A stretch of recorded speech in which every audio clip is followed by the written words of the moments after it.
नमस्कार। संगीत क्लास में आप सभी का स्वागत है। मैं हूँ वेद सोनवानी और आज हम संगीत के एक नए टॉपिक पर चर्चा करने वाले हैं। वर्ण क्या है? वर्ण स्वरों के विभिन्न भिन्न प्रकार से प्रयोग किए जाने की प्रक्रिया को वर्ण कहते हैं।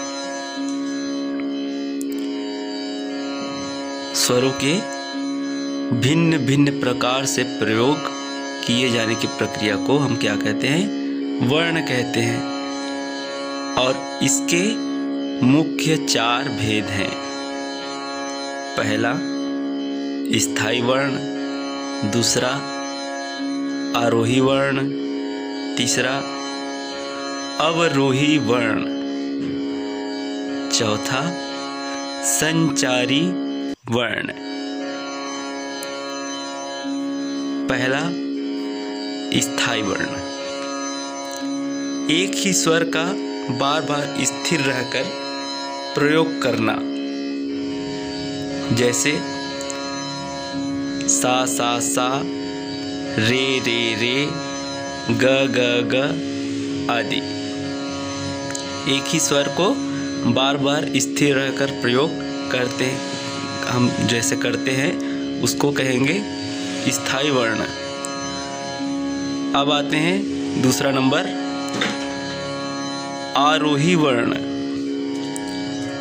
आरोही वर्ण आरोह क्रम से स्वरों का प्रयोग करना।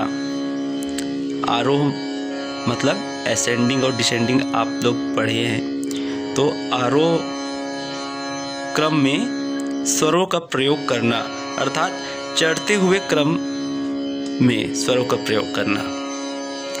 आरोही मतलब बढ़ते हुए क्रम में उसको प्रयोग करते हैं, जैसे सा रे ग म प ध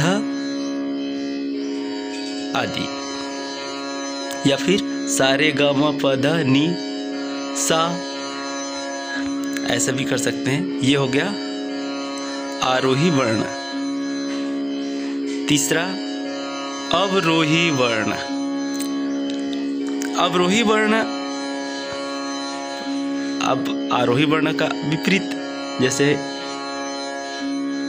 ऊपर से हम नीचे की ओर आएंगे।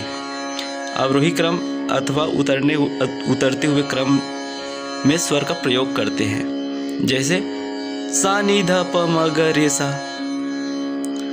आदि। ये हो गया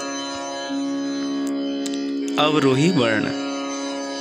अब देखते हैं इसका चौथा, संचारी वर्ण। इसमें उपर्युक्त तीनों ही वर्णों का मिश्रण होता है,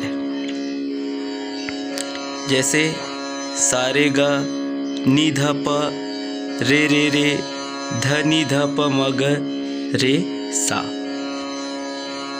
ये है वर्ण की परिभाषा।